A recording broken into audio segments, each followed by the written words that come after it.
Ami merengue, dans la vie, parfois les choses se jouent à peu de choses. Entre fuck you et fuck off, il y a fuck dedans. Il y a fuck dedans entre fuck you et fuck off. Même si ça n'a pas le même sens, mais à un moment donné, on va se poser 2 secondes. Tu es en Espagne.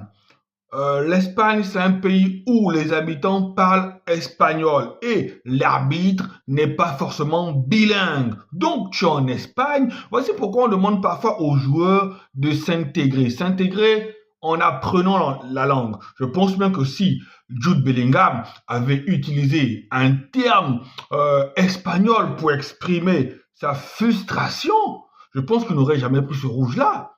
Mais imaginez-vous, on est dans un stade, je ne sais pas combien, il y a des centaines de milliers de personnes qui crient, qui font du bruit, il y a le bruit de plusieurs choses, et Jude Bellingham n'était pas à 2 mètres de l'arbitre et qu'il ait dit fuck off, non.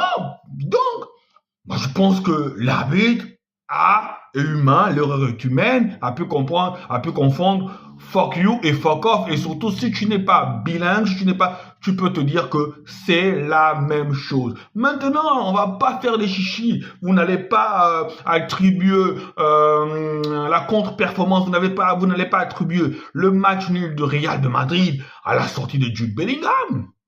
Non, vous n'allez pas attribuer la contre-performance de Real de Madrid à la sortie de Jude Bellingham.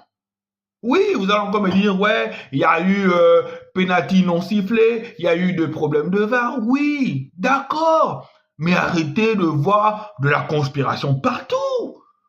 Même le FC Barcelone est victime des erreurs d'arbitrage. Maintenant, c'est l'équipe qui sera la plus résiliente. C'est l'équipe qui va arrêter de chialer. Voilà, qui ira au bout. Là, on est dans le money time, on est dans les moments qui comptent. Vous ne devez pas vous laisser déconcentrer. Vous êtes des grands joueurs, vous êtes des compétiteurs, vous êtes des champions. Vous savez que ça peut arriver. Donc, dans ce match-là, Osasuna a fait ce que nous, supporters barcelonais, on attendait. Osasuna a fait le boulot. Et je remercie déjà toutes ces équipes-là de Liga qui, à chaque fois qu'ils vont jouer contre le Real, eh bien, iront les chercher par la peau des F. Oui, iront les chercher par la peau des F. Il ne faut surtout pas, au grand jamais, lorsque vous affrontez le Real, les laisser s'installer dans un fauteuil. Non, il faut les bousculer, il faut aller les chercher, il faut plusieurs choses.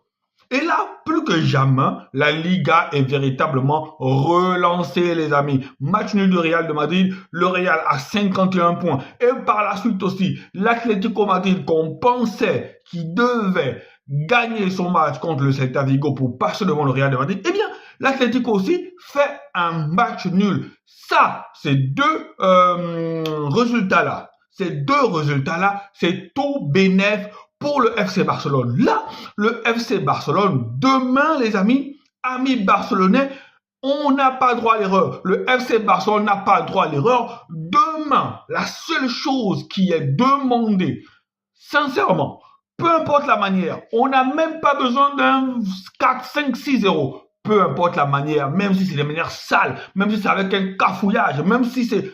On a juste besoin que le FC Barcelone nous ramène les 3 points. Avec les 3 points, on reviendra dire, on passe devant l'Atlético, on revient à hauteur du Real de Madrid et on passe devant le Real de Madrid à la différence de points, je pense. Et là, dès qu'on est devant, on fait ligne droite, les amis. Cette année, on peut faire une saison exceptionnelle. On a l'équipe pour, on a l'effectif pour, je le répète encore une fois de plus. Il est inadmissible qu'on ne remporte pas cette Liga-là. Donc, demain, le FC Barcelone, Hansi Flick, Lamine Yamal, Raphaël, Lewandowski, Pedri, De Jong,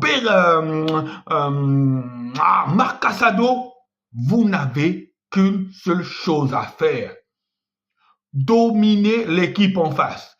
Comme toujours, le même schéma. Les 15 premières minutes, il faut absolument qu'on mette un but. On doit sortir en première mi-temps avec 2-0, sinon avec 1-0. Parce que c'est toujours le même chemin. Si chez une équipe comme le FC Barcelone, chez une équipe comme le Real, chez une équipe comme l'Atlético, tu sors le plus souvent la première mi-temps avec 0-0, eh bien, la deuxième mi-temps devient un peu plus compliquée parce que là, les esprits s'échauffent un peu, vous êtes dans la précipitation, vous voulez forcément ouvrir le score. Donc, faux pas du Real, faux pas de l'Atlético, le Barça demain n'a pas le droit de faire un faux pas. On ne doit pas voir les trois équipes de tête faire un faux pas. Demain, le Barça doit gagner pour revenir à hauteur, pour prendre la tête de la Liga. Allez, amis merengues, consolez-vous, ne pleurez pas, rien n'est encore définitif.